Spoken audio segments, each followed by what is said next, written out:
पहुंच रही है। संदेश क्या है? संदेश ये है कि जैसे 34 वर्षों के शासन से पश्चिम बंगाल की जनता ऊब गई थी और भर भर करके टीएमसी और यूपीए के अलायंस को झोलियों में वोट भर दिया, ठीक उसी प्रकार से ममता बनर्जी से बंगाल की जनता ऊब चुकी थी। ये इसका परिचायक है।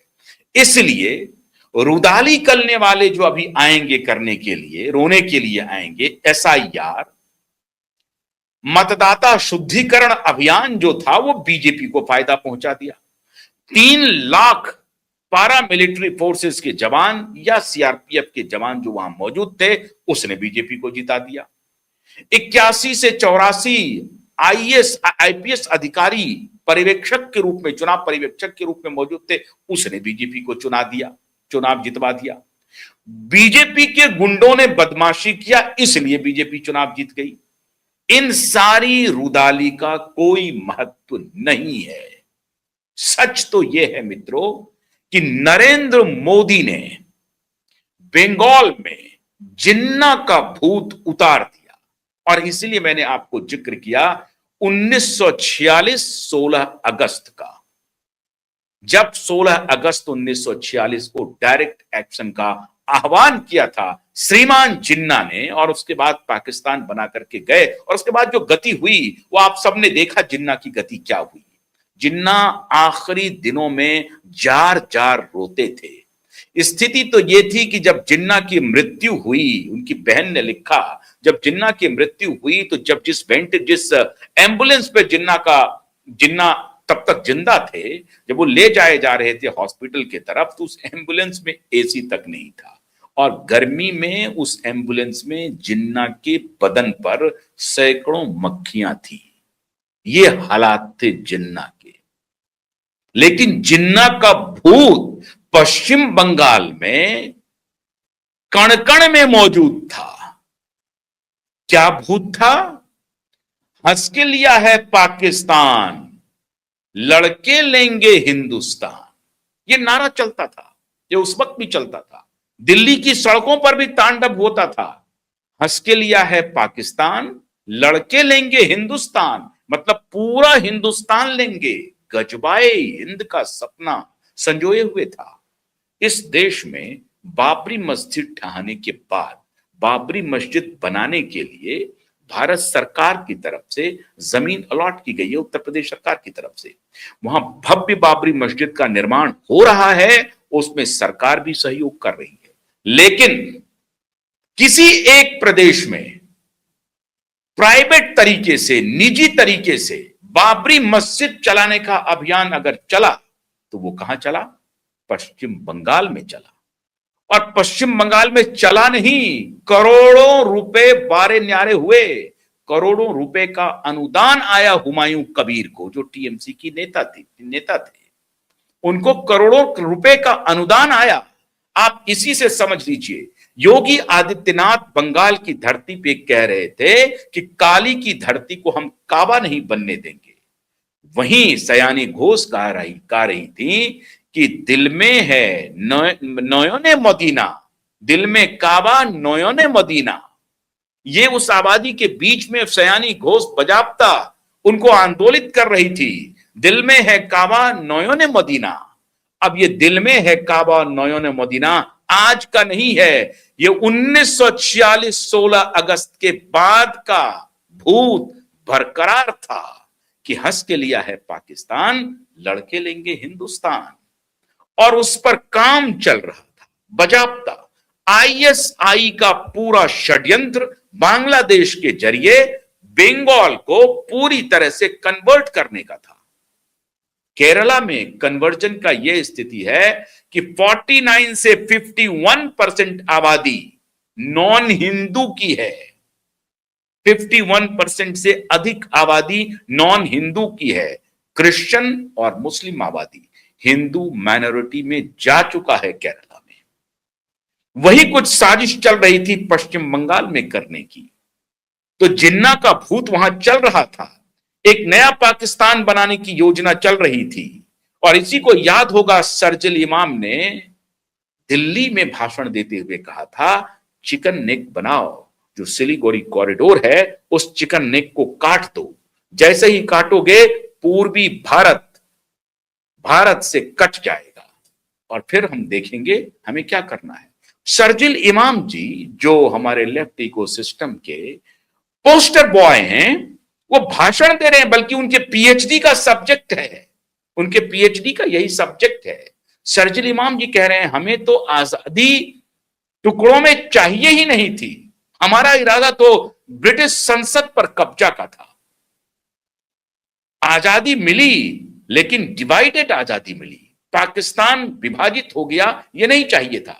उसमें यह नहीं था कि भारत का एकीकरण टूटना नहीं चाहिए था, यह इंटेंशन नहीं है, ध्यान किया।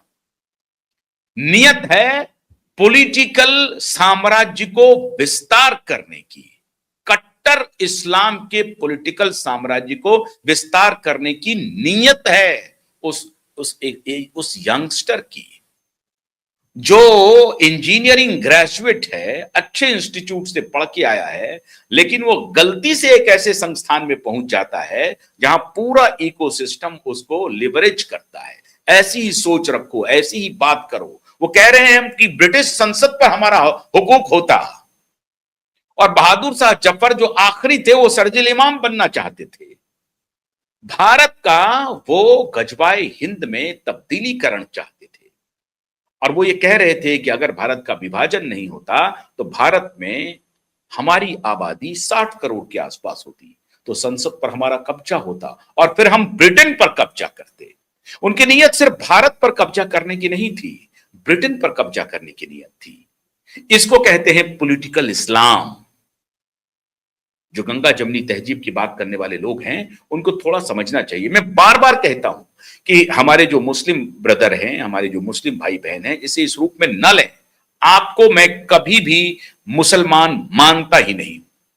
आप में से अधिकतर 98% के करीबन आप हमारे अपने खून हैं, सनातनी खून हैं। आप थोड़ा सा पीछे जाएंगे तो आपको अपने पूर्वजों के बारे में जानकारी मिलेगी, और ये अब दम ठोक करके, आई टू आई कांटेक्ट करके आपसे बात करनी ही पड़ेगी।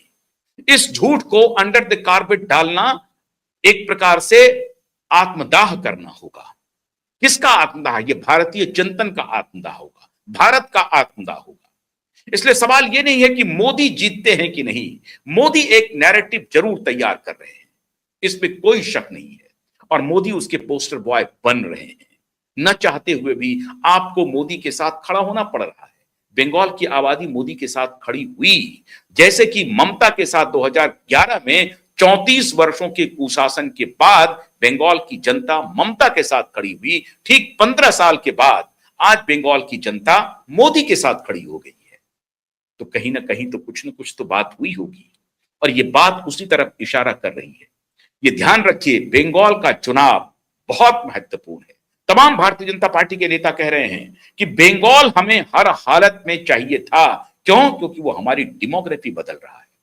झारखंड, बिहार का सीमांचल एरिया, अभी केंद्रीय गृह मंत्री गए थे पूर्णिया, कटिहार, फॉरबिसगंज का जो इलाका है, उसमें 3 रात बिता करके लौटे हैं। बड़ी तेजी से खबर चल रही थी, बल्कि क्वाइट नेटवर्क ने ही बताया था कि हो सकता है कि पश्चिम बंगाल का कुछ इलाका लेकर के और बिहार का कुछ इलाका लेकर के यूनियन टेरिटरी में तब्दील कर दिया जाए, या अगर यूनियन टेरिटरी में नहीं हो तो वहां पुलिस का कोई ना कोई एक विशेष प्रावधान किया जाए। क्या वो पुलिस स्टेट होगा, मैं ये नहीं कह रहा हूं, लेकिन हो सकता है कि स्पेशल अटेंशन वहां दिया जाए और एक नया पोस्ट क्रिएट करके एक नया डीजीपी लेवल का अधिकारी उस पूरे इलाके के लिए, उस जोन के लिए तैयार किया जा सकता है। और वो सीमावर्ती राज्यों के लिए बहुत ही महत्वपूर्ण है। और अब तो भारतीय जनता पार्टी की सरकार वहां आ गई, तो आप निश्चित मान के चलिए कि वो पूर्णिया, कटिहार, फॉरबिसगंज और पश्चिम बंगाल के कुछ जिला लेकर के, जिसमें हो सकता है कि ये जो मालदा डिस्ट्रिक्ट वगैरह है या सिलीगुड़ी है, उस सबको मिला करके कोई एक यूनियन टेरिटरी हो सकता है, बल्कि सिलीगुड़ी ही हो सकता है, और उसकी राजधानी हो सकता है कि सिलीगुड़ी हो जाए। तो एक स्टेट भी बन सकता है या यूनियन टेरिटरी भी बन सकता है। तो एक बात मान के चलिए, अब कम से कम ये जो स्थिति बन रही थी, डेमोग्राफिक परिवर्तन जो हो रहा था, घुसपैठिए आकर के बड़ी संख्या में झारखंड में ट्राइबल पॉपुलेशन में 10% का डिक्लाइन है, जिसका वो कन्वर्जन हो रहा है। एक तरफ क्रिश्चियनिटी का उभार है, एक तरफ कट्टर इस्लाम का उभार है, गांव के गांव परिवर्तित होते जा रहे हैं। तो आप पक्का मान के चलिए कि कन्वर्जन पर तो आने वाले दिनों में ब्रेक लगेगा। और आज से 4 मई 2026 के बाद जिन्ना का जो भूत कायम था, वो भूत वहां से समझिए भाग गया। अब हंस के लिया है पाकिस्तान, लड़के लेंगे हिंदुस्तान वाली कहानी आज से खत्म। Chapter is closed.